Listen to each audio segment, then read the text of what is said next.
This is the Umbrella Academy on TV Podcast Industries. We're discussing Umbrella Academy Season 2, Episode 2, The Frankel Footage. Where did you get the film? The Frankel footage. The truth this time. You know this lunatic? New acquaintance. He's harmless. Are you sure about that? Are you or are you not an enemy of the people? Well, that's such an Really open-ended depends on question the if you people. think about it, yeah. You move one more muscle, I will blow your brains out. You want to take this or should I? Oh, I got him. Hey, Lila.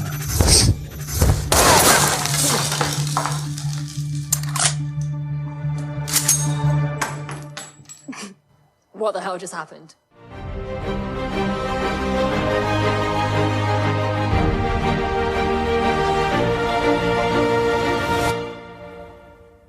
Welcome back, fellow Academy alumni. This is TV Podcast Industries. We're back with Umbrella Academy Season 2, Episode 2, The Frankel Footage. I'm one of your hosts, Derek. Hello there, fellow Brolly Dollies. How are you doing? And just a quick question. How did yogurt know when to stop being milk? That is the question for this podcast. I am one of your other hosts, John. And rounding out this trio, I'm Chris. And I really don't know. You're going to have to ask the milk itself. It's kind of like a glow up, isn't it? Exactly. That is the pub quiz question. No, it's not. So you better start thinking, ladies and gentlemen. I wonder if you do answer that question, if you want to email us to feedback@tvpodcastindustries.com with your answer as to why milk decided to be yogurt. Yeah, I think we could probably give you a good prize if you come up with a good answer to that. What do you think? I think it's a superpower. I think it Yeah, might be. I think, like, at a certain point in time, 43 milks were chosen across the world to become yogurts, and that's just what they are now. All milked at exactly the same time. Yeah. It is ultimately the chemical reaction of an acid to curdle the milk. Okay, doctor. So you could actually probably work it out in terms of when it happened, but whether milk is sentient enough to know to do it, I doubt that very much. Right. So but, we're looking for a much more interesting answer than that to win a prize. If And you have we'll- an exciting and fun answer to that rather than the actual chemical reaction, I'd love to hear that it. is true. And the prize could be like a 6-pack of yacht plate or petit falou. Well, since we're usually posting it rather than dropping it to people's doors, I'm not too sure about sending yogurt through the post. So maybe not that. Maybe something that will survive the post, at least. I literally have do you remember that scene in A Hitchhiker's Guide to the Galaxy where the whale is just falling through the air? Yes. Yeah. And it's like, it's about that point that the whale started to become sentient and believe and start thinking about what it was trying to do and why it was falling. And Yeah, exactly. why was it a potted plant? I'm literally like, and it's about that time the milk began to think, why? Why should I become yogurt now? No, maybe now. Exactly. Yes, I'm going to become yogurt. Splat. I love it. You see the existential questions that come from an episode of the Umbrella Academy. We're on to our discussions about the second episode. Hopefully you've heard our first episode discussion about the show. This episode, we're going to be talking about episode 2, the Frankel footage of season 2. This is a double header. It is, yes. But just because we're releasing them a lot quicker, rather than covering 2 episodes within one episode, we're going to separate them out and have them as 2 separate episodes. So you know what to do. Make sure you head over to patreon.com/TV Podcast Industry where you can support us for just $1. I was going to say a buck because I like the sound of a buck. I don't know, you Americans. Buck sounds better than a dollar. dollar bill, y'all. But you can support us for that. Of course, in these crazy times, if you don't have any cash to spare, do not worry. We completely understand. You can support us by going over to tvpodcastindustries.com and making sure that you go and follow us, share the podcast, send a review. We are on every good and evil podcast catcher around the world, but you can also find us on Google Podcasts, Apple Podcasts, everywhere, Spotify. Where is a podcast? We were there. But if we're not, then go speak to Derek because he organizes that. One of my favorite new ones that we're on is Podchaser. I'm really enjoying that platform. They've done a great job, but it just seems like everybody kind of stuck in Google and Apple and Spotify. But check out Podchaser if you haven't checked it out. They've got a really good mechanism of kind of pairing together podcasts, much better than most of the others. Kind of able to find some podcasts that I wouldn't be able to find anywhere else. It's a really good platform. Absolutely. And of course, if you are in the business of time travel like number 5, then we will broadcast nicely over an FM frequency as well.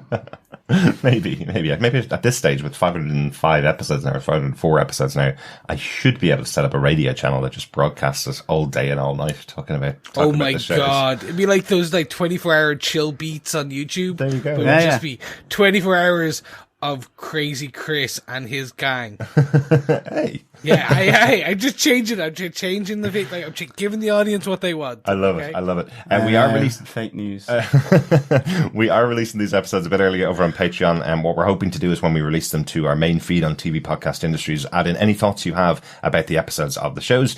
Email us to feedback@tvpodcastindustries.com with your thoughts about any of the episodes of Umbrella Academy Season 2. We'd love to hear your thoughts about the show. We're lucky enough to be watching them a little bit in advance. So these are all our thoughts, unspoiled by anybody else. So that's hopefully a good thing.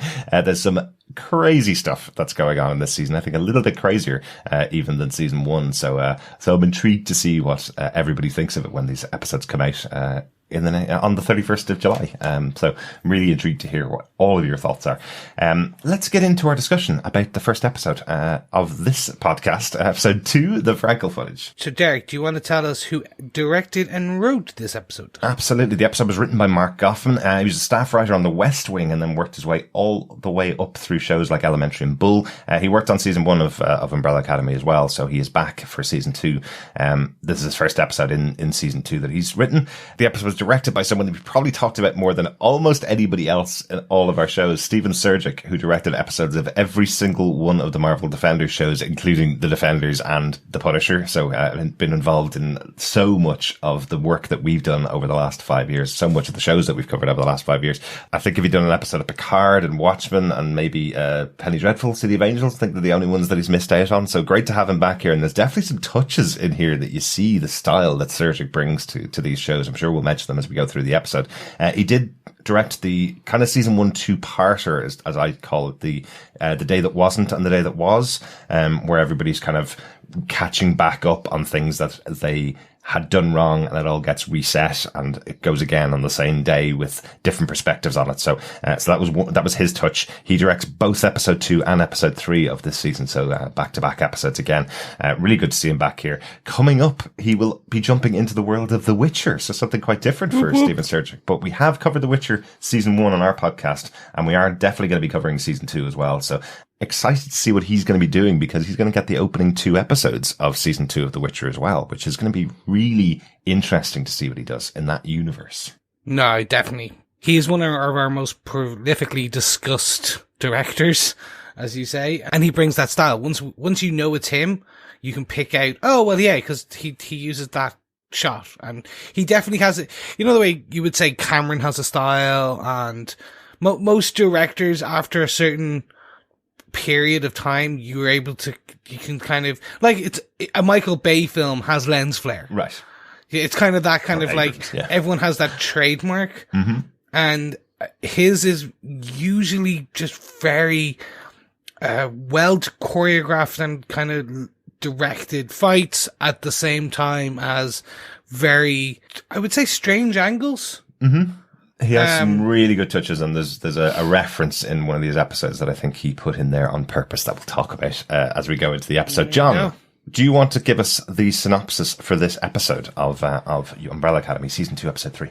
Sure. An incident at the Carousel bar leads Luther to Vanya. 5 finds an unsettling surprise in the film Hazel left in his pocket, and the cops come after Allison's husband, Raymond Chestnut. Mm-hmm. Yeah, that was an interesting idea, having the cops come after him, even though it was Allison that used that basically took care of the racist dude that tried to stop them from having their meeting in episode 1. Kind of intriguing that she didn't use her power as well. So sure, we're going to find out much more about that. The way we cover our episodes is we choose a big moment from the episode each, and we talk around it and hopefully cover off everything that happens within the episode. Where are we going to start? Who wants to kick us off with their big moment for the episode? Chris, do you want to kick us off? Sure. Very much mine is Hargreaves is alive and kicking butt. Mm-hmm. But at least Pogo, who is slightly younger, is still wearing pants. He hasn't gone full 3-piece yet. He's still just in pants, but he's working his way up. Little baby Pogo. Is this the baby Yoda of the Umbrella Academy universe? I don't know, but I think so. I was could like, be, oh my god, he looks so cute. And then he scratches the hell out of number 5. This, very, very quickly for me, this was a nice kind of twist. Quickly breaking it down, what we can see is number 5 finds the Frankel footage, which was left in his pocket by Hazel. He then gets it kind of done and fixed. He finds Diego. He comes back. They view it. They find that their dad is there. Basically, the footage itself seems to be it's set in the future. It's the day JFK is attempted to be assassinated, or is assassinated in this case. And it's kind of like a tourist who a wife is filming her husband, and they're arguing over camera angles and lighting and, oh my god, you're not pointing it directly. Typical husband-wife stuff. Absolutely. As you know, anyone who's married knows, or long-term relationship, you will argue over the silliest things if it's on camera. And then what they do is they pause it, you would as an audience be like, oh my god, they're seeing like the grassy knoll shooter or something, but actually in fact they see what is their father. Yes. Reginald Hargreaves is alive and in Dallas in that future point. They find him. He's not listed under the Dallas phone book, but the Umbrella Academy that he formed in the 1800s when he arrived on Earth is in the it does have a company there, or an office. They go, it doesn't look like it's been used. It's a front. It hasn't been used in years from the level of dust. They are separate, where they separate. This is Diego and 5. 5 is confronted by Pogo after finding something about it's an invitation to a Spanish embassy or something like that, or an embassy party. Yes. So they know where their father's going to be in the future is kind of the thing. So there is some way of tracking him down in the future from the information they found there. Just to mention, I do love the line between Diego and 5. I wonder if there's some kind of magical, timey-wimey way to find someone in the past. Here's a phone book. Yeah, exactly. Really good. Love that. Really good moments. Love that. And then Diego stalks his father, who quickly runs away, or what we think is running away, when in fact it's luring him to a abandoned warehouse with cool lighting. Because why not? To be fair, I'm just, as a quick aside, if I'm going to do death-defying martial arts stunts and have a fight to the death, I'm going to do it in an abandoned warehouse where there is cool lighting. Without it, I think that's we all have to make an agreement now. If we're ever going to do like a 3-way fight to the death, it has to be done and filmed at night with light pouring in from broken windows, just to really give it that je ne sais quoi. I guess that'll be our 1000th episode. I didn't get that it was an abandoned warehouse at all. I just thought it was a beside warehouse the train, right next to, because it was a business place. Well, the whole business is abandoned, is going to think. So I guess it's an abandoned warehouse. Yeah, but like, but it's broken windows and everything, and there's like random rebar kind of just sticking out of crates. Yeah. Well, That was so cool. Like Diego's just about to stick his father with the rebar that he had in his hand, and we see Hargreaves sticking him in the belly with that hidden knife that he uses in calling Diego an amateur. It's like,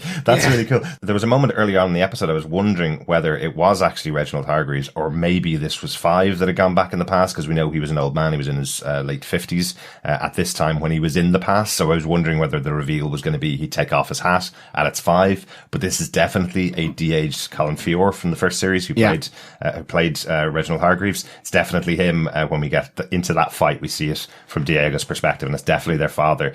But I was wondering whether it would just be something like 5 was hiding himself and pretending he was Hargreaves until that moment. But and dare I say it, Diego got a daddy shank. He did get a daddy shank. Yeah. Oof, God, that's not something you want to hear. No, exactly. On the audio. Yeah, no, it was, the fight was great though. Yeah, the fight I loved it. And the put down by Reggie, to Diego was good, but certainly, I thought that was good, but it's still like the mystery of what's he doing there. Why has he? It feels like he's drawn them in some respects, even though that's probably not the case for sure. But because he's on that Frankel film, So yeah. He doesn't know about his kids. That's the main thing. Yeah. Because it's so far in the past or his future. Time. But for me, so this is the bit I was talking about. It's very noticeable. The fight scenes, the choreography, that this is a, Stephen joint. It like reminiscent of Iron Fist fights, Elektra fights, Daredevil fights. Of course, Diego does his superhero jumps and landings, and it looks great. Yeah. So for me, and I'm gonna go slightly faster. This was what I enjoyed. This is the element of the Umbrella Academy. You've got a mystery. It's always why the apocalypse is going to happen. Exactly. Like it was like, and it's usually just one small clue that leads them on the way. Season 1, we had the eyeball. Season 2, it's the Frankel footage with, Hargreaves.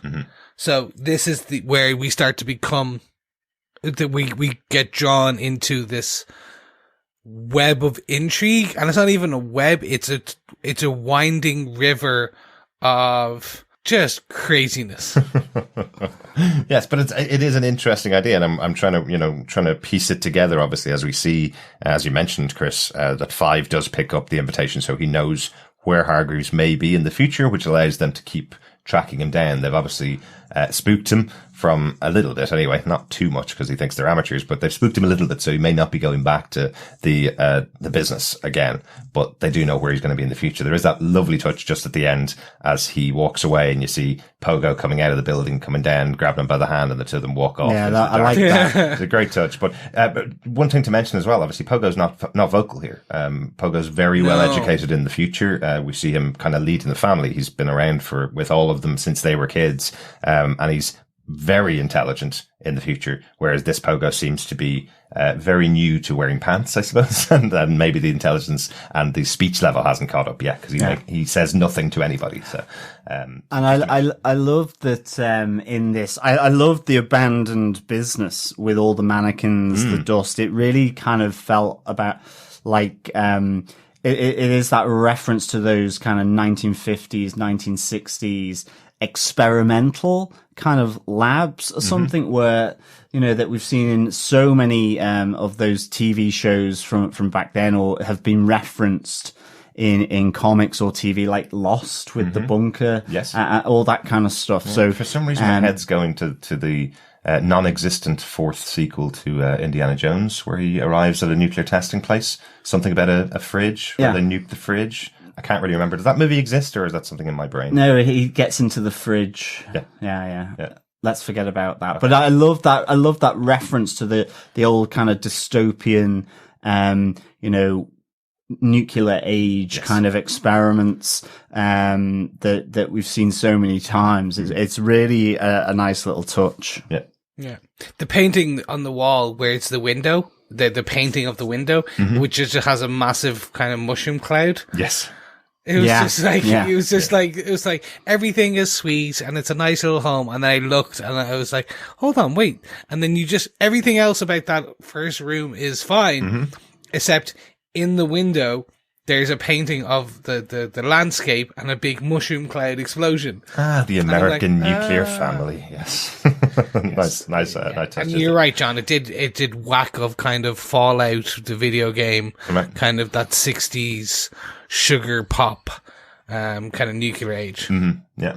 I'm wondering what is his business. Like, it seemed like when he arrived in that scene back in episode 9 of the first season, when he comes from space, effectively it sets up this business. It seemed like they were going to sell umbrellas.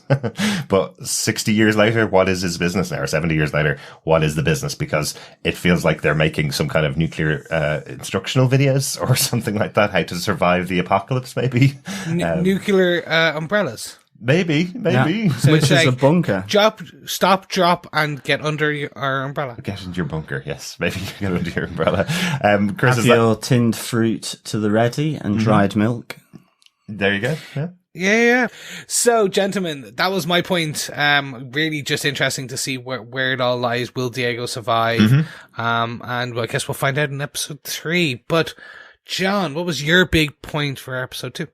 It was hide and seek. It was the tracking down of Vanya by Luther. I really liked this. I thought it was really a nice little touch. And I almost kind of a nice little closeout from season 1, because I think if you go back to our season 1 coverage, the overview podcast that we did, one of the things I mentioned was just none of them deal with Vanya very well, either in what they say or in what they do.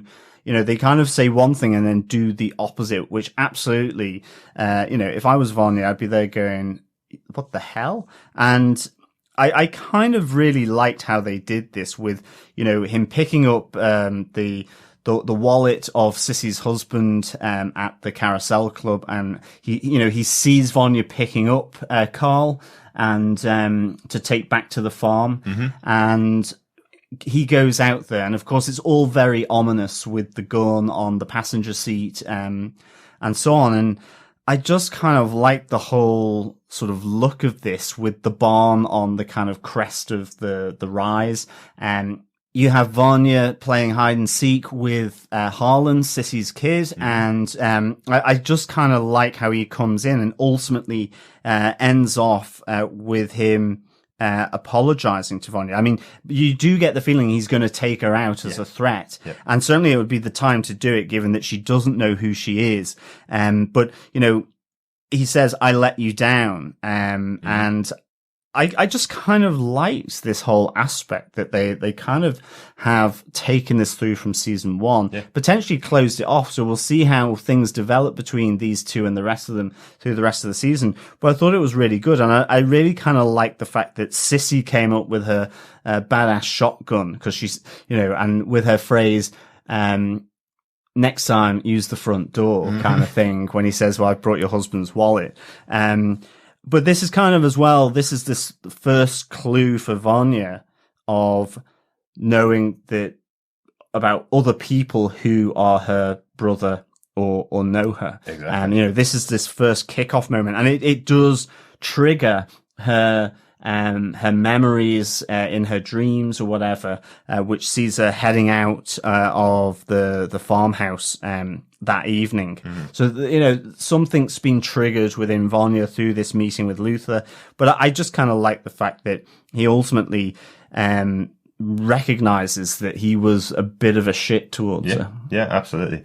It's kind of an interesting way they're handling this season as well. I like that they were all dropped, spread across time, and as we're going through the episodes here, each of them are finding different members of the family. So 5 found Diego and found Luther. Luther now found Vanya as well. So you're going to see how the rest of the cast are all finding each other over this time period that's been spread out. I just think it's a really good mechanism to be able to use for the season, isn't it? Exactly. I think it's, season 1 was just showing how dysfunctional they were. And this is kind of them getting to know one another again in different ways, or getting to know themselves, so it's a great storytelling mechanism that they're trying to piece together again their relationships with one another. And I think it's a really good way of doing it. And I just like this for Luther, because I was there saying he was the least, he was the one that least connected with me. I thought the performance was great, all that. And, in terms of that, but because of how he treated Vanya, you're just going, real shit. Yeah. Like dipshit. Well, it's the fact that he lost all of his confidence throughout season 1. He was supposed to be the leader of this team. He was supposed to get everything put upon him. He's supposed to tell everybody what to do. Nobody's listening to him anyway. But by the end of the season, he realizes actually there was loads of stuff being hidden from him as well, even though he was supposed to be the one with all the information to allow him to lead this team. So it even shows in this, at the start of this episode, when 5's saying to him, you're number 1. He's going, there is no number 1. There's no Umbrella Academy. There's none of you guys. I've been here on my own for a year. I'm making a life for myself. It's not a great life, but he's making a life for himself without any of them around. So he's really reluctant to go back and see them all. So I like that he's not trying to recruit Vanya when he goes to meet her. He's going to her just to apologize or kill her, one or the other, depending on whether he finds out that she remembers everything. But he's pretty convinced by that conversation that she doesn't remember anything at all. So he's going to let her live out her life and walk away and just at least apologize to her, which I thought was a good choice for the character. Yeah. For me, this was the confirmation to the question we had last episode, which was she faking? Is she faking this? Like the dream sequence where she starts to remember, that is the proof that no, she does have, or she did have amnesia. Now, how much she's starting to remember is going to be, it morphs to that question. Yeah, exactly. Which is, how much will she remember over each of the individual episodes?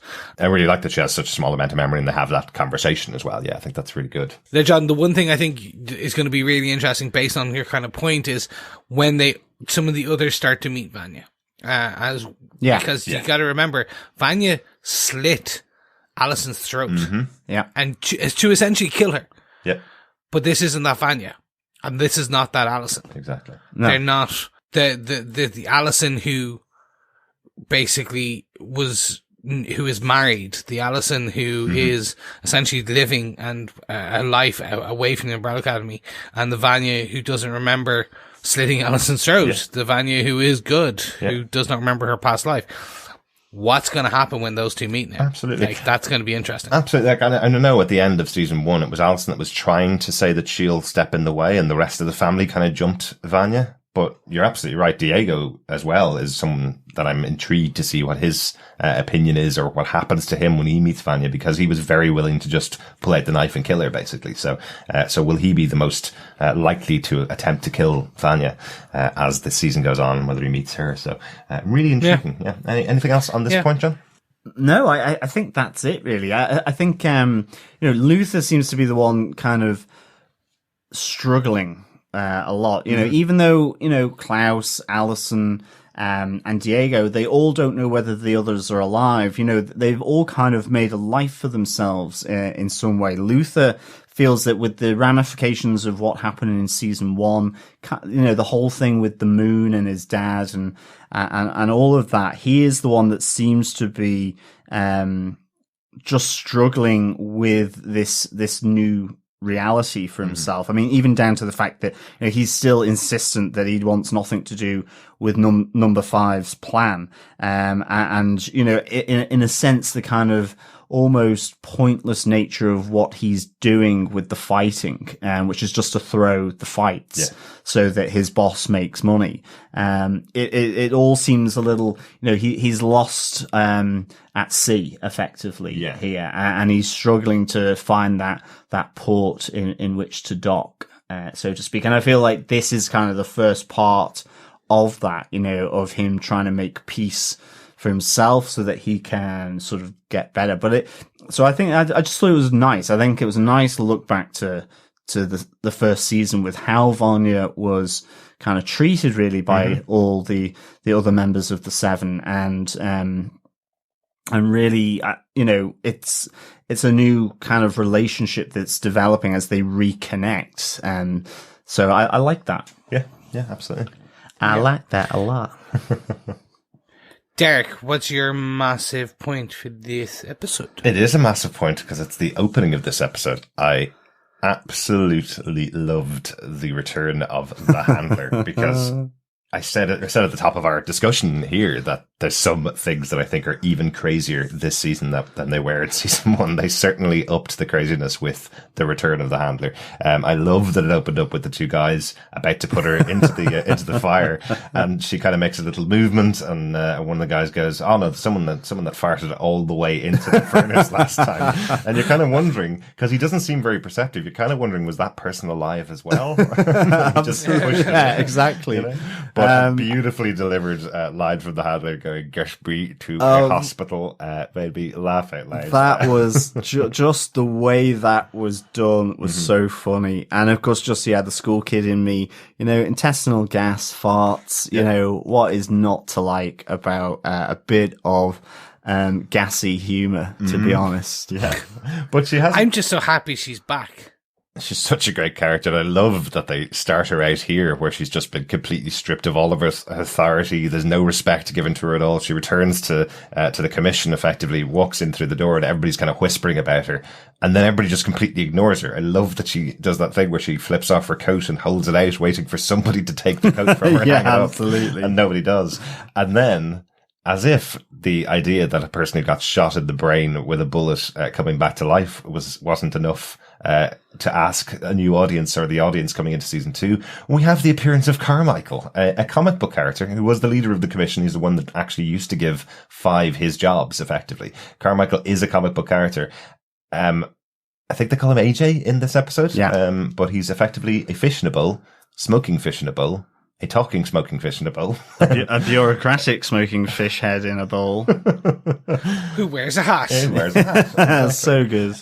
I absolutely love the character design here. I love what they've done with it. The guys who did the CGI of the lip sync of this fish to how he talks. Because I was watching it wondering whether it's just a fish kind of doing the kind of bob as he talks, but they have genuinely matched his vocals to the fish mouth, and then he takes a cigarette, and blows smoke rings inside his fish bowl.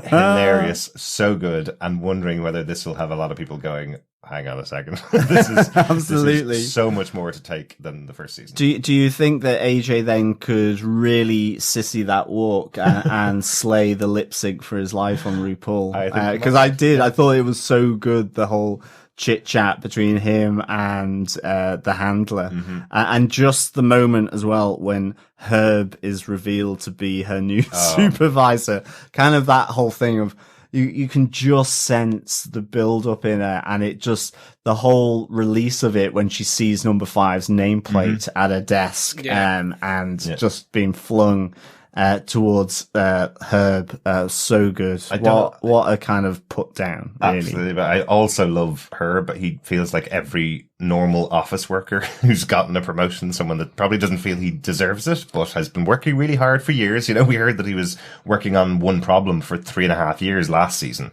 That's why the handler hates him, because he's pretty useless at his job, but he's been promoted.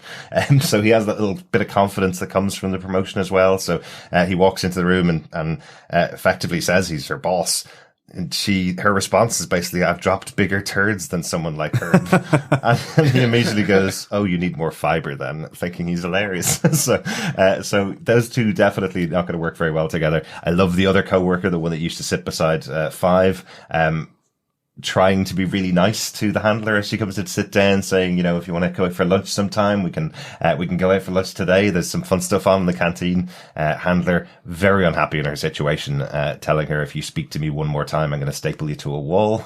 So yeah, love this situation where you have someone that was so much in charge of everything that went on, knew everything that was going on through history, really, because that was her whole job, and had such a powerful position. And now, because of Five, because of Cha-Cha and Hazel, going rogue almost in the last season, she's got nothing left.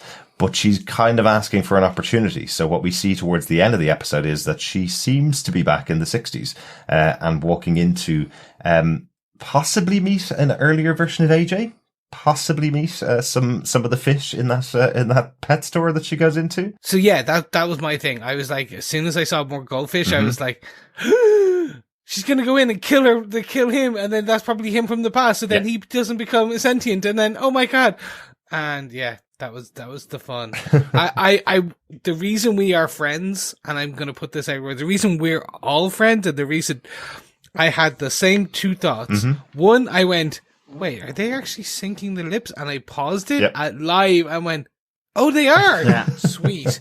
And then straight went from lip sync to, oh, John's going to want them to do a lip sync battle. I'm like, oh, literally, that was my thought process. And I went, I love it. Yeah. Now you just said that, I'm like, yeah, God, that's exactly this confirms why we're all friends. I love it. Absolutely. But yeah, the visit to the pet store, just quickly, because you have put out one question already that isn't actually the pub quiz question. But my other question for the episode is, what did the handler say to the little boy to make him pee his pants about fish and make him run out of the shop? What was it that she said to him?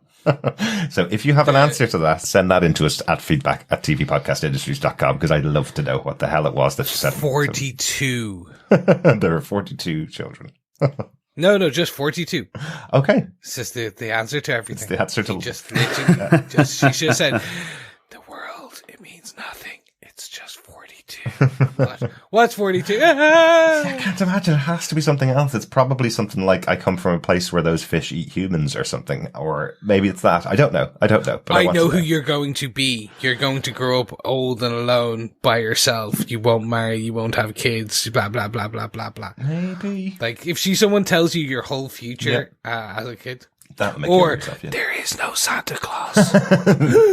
Chris, can't believe you've spoiled that for everybody. But it's just great to see Handler back. That's my big point for the episode. Any other mentions of where everybody else is for this episode? Anything that we have missed out on that you guys want to talk about? Yeah, I've got, well, it's kind of in notes, I suppose, but I've got the whole many put downs of Diego. Yes. So Diego and Leela do kind of team up here. They also share a little snog with one another so that they don't get caught by the police, but they are on the run together and they have kind of teamed up here. But there are some great put downs of Diego, poor Diego. First from number 5, which is, imagine Batman, then aim lower. As he's kind of transported into the back seat of this car that Diego and Leela have stolen. And then of course he tries to blow their cover as well, because Diego kind of doesn't want anything to do with number 5, given that he didn't rescue him when he could. So, I do kind of like that. And even Leela, his kind of new little, sidekick, here, she, you know, they have this conversation about, who they are, where they come from. And she goes, you are an open book. You know, she knows him very well. And she goes, you're an open book, Diego, for very dumb children. It's just like, he cannot, hide his intentional feelings, very well at all. One of my lines of the episode, really. It's just that idea that, you know, he thinks that he is almost Batman. He thinks he has this epic backstory that makes him who he is. And she's like, no, you're just a boy with daddy issues trying to prove to his dad that you're the hero. Exactly. Your dad hasn't even been born yet, or doesn't even know who you are yet. Sorry, his dad has obviously been born. And then the critique then, as was mentioned in the fight between him and Reggie, amateur. Yes. So good. What a burn.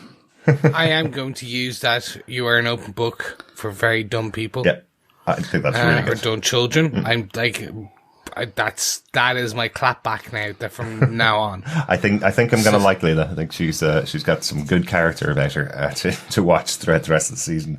One character we didn't really mention much in this episode was Allison.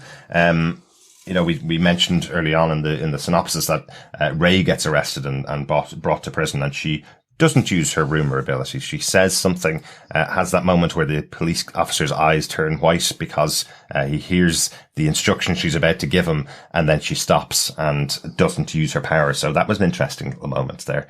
But we also have Klaus in prison because he finished the last episode, just getting arrested and going to prison. He meets one of his cult members, I guess, who has the tattoos on both hands. Like, Kichi, that's it. He has the hello, goodbye tattoos that Klaus has on his hands. So, a member of his organization. And Klaus bumps into Ray, Allison's husband, in the prison. So a nice little connection there as well. Yeah. So another person finding at least someone connected to one of the other members of the Seven of the Umbrella Academy. So I love that he's got Kichi talking to him, asking him, you know, for some words of wisdom, and he delivers TLC's Waterfalls to him, which is a great little moment. And then, almost immediately trying to get away from Kichi, he talks to Ray, and Ray gives him another piece of wisdom. So almost as if Klaus is looking for his own guidance and his own leader. No, exactly. I kind of like the idea here that in Klaus's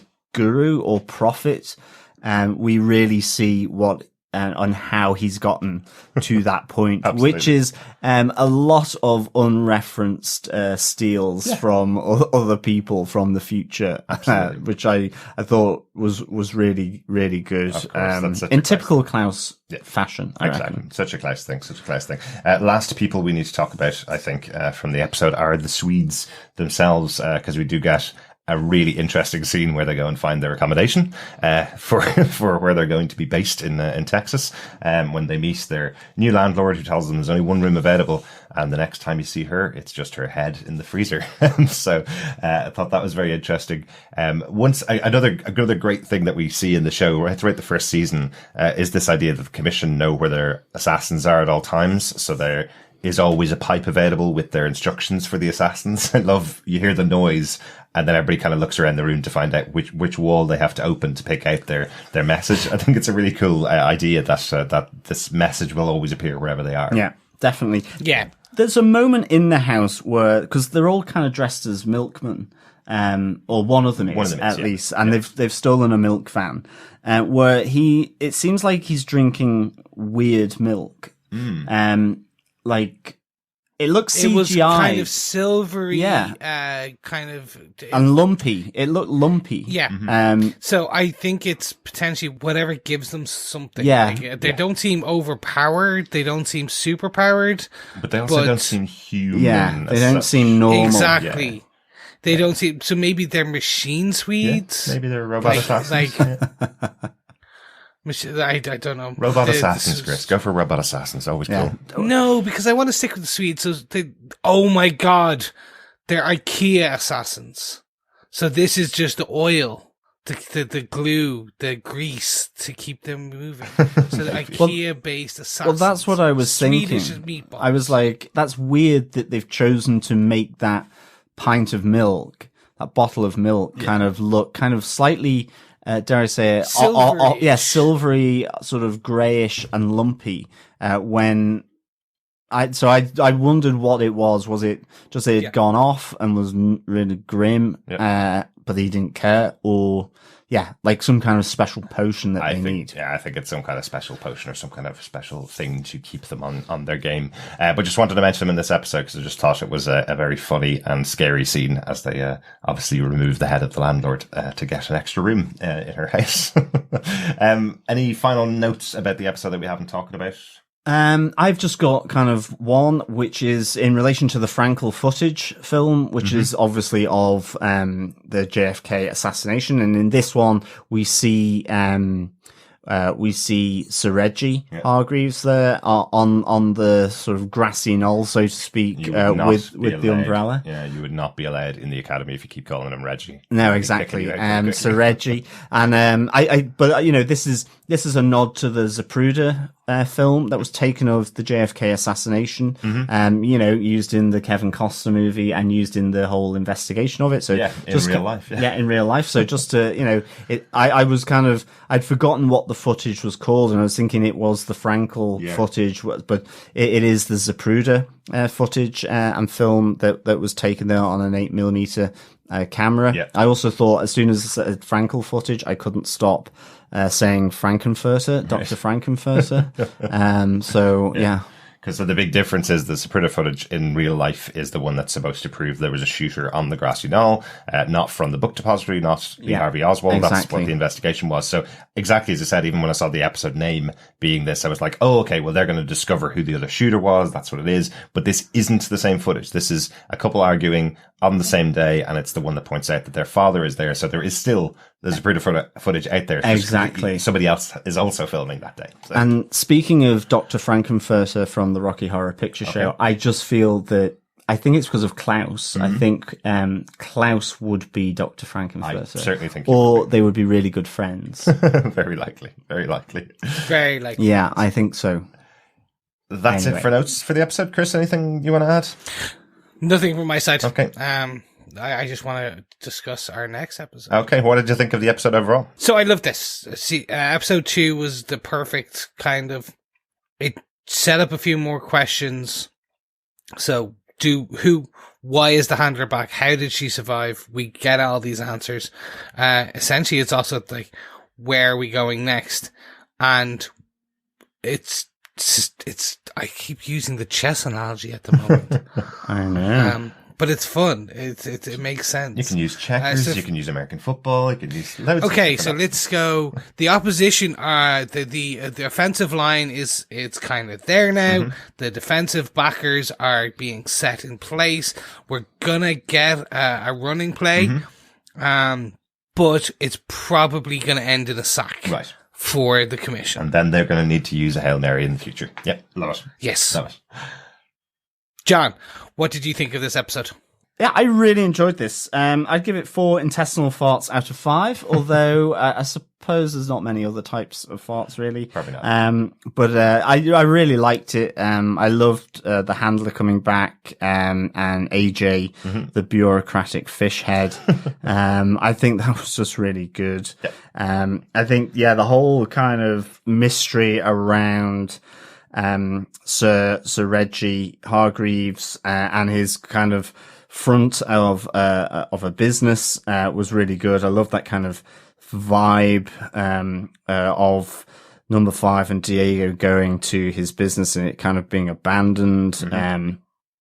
It was just really good. And again, just the development of all the members of the academy, it's a really, really, great build on episode 1. And in particular, I just really like the kind of delicate touch of, Luther tracking Vanya down and kind of just putting it on that knife edge of between, is he going to shoot her or not? I mean, you do think he is, but then he kind of pulls back and realizes that he has something that he needs to apologize for to Vanya, given the events of season 1. I thought this was a really good second episode. I can't wait really to get further into the show, to be honest. Yeah, absolutely. Loving the mechanism of having everybody apart and just each individual member finding people in different ways and finding partners of people and finding the family that Vanya's connected with. All of that stuff I think is a really good mechanism to have a different type of show than we had in season 1. But having Diego and 5 work together is really good. Having Luther and Vanya meeting up with each other. Having just simply Klaus meeting Ray for the first time, meeting the husband of Allison, I think is a nice little touch in the episode. And yes, the Swedes are absurdly interesting. That knife fight that they have, which doesn't particularly go quite well, probably shows you that they're very different to normal humans in the episode. And we also have the return of the handler and the introduction of AJ. So really, really interesting stuff. I'm really excited to talk about the next episode. We've got one last piece of business before we get out of our discussion on episode 2. John, we're over at the Carousel Club again for our pub quiz. Do you want to give us the question for this episode? Yes, fellow Brolly Dollies. Yeah, the question for this episode is, what quote does Raymond Chestnut correct Klaus on as they do time together in jail? And from which Shakespeare play is it from? Ooh, very good. Yes. So actually what we're looking for is the correct quote and the play. From the Shakespeare play from where it's from. So, there we go. Excellent. Thanks so much for that, John. And remember, you can send that through to us at feedback@tvpodcastindustries.com. And each episode, send in your feedback. Just make a note in the subject line that it is the pop quiz pub quiz for the Umbrella Academy. Or you can send them all in batches. Whatever you want to do, feel free to send it in. And there will be some Umbrella Academy type prizes for the winner. Well, not type prizes, some Umbrella Academy prizes. We found a really good one already, but we're hoping that it's not out of stock, so we're not going to say what it is in case it gets out of stock by the end of the season. So that's it. That's the end of our discussion about episode 2 of the Umbrella Academy season 2. Thanks so much for joining us. Make sure you stay subscribed to tvpodcastindustries.com, and we'll have the next episode out before you know it. Thanks so much for joining us. We'll talk to you again next time. See you soon. Bye. Yeah, thank you so much for joining us, fellow Brolly Dollies. Remember, keep watching, keep listening, and keep blowing smoke bubbles. Bye. Bye. Bye. Bye.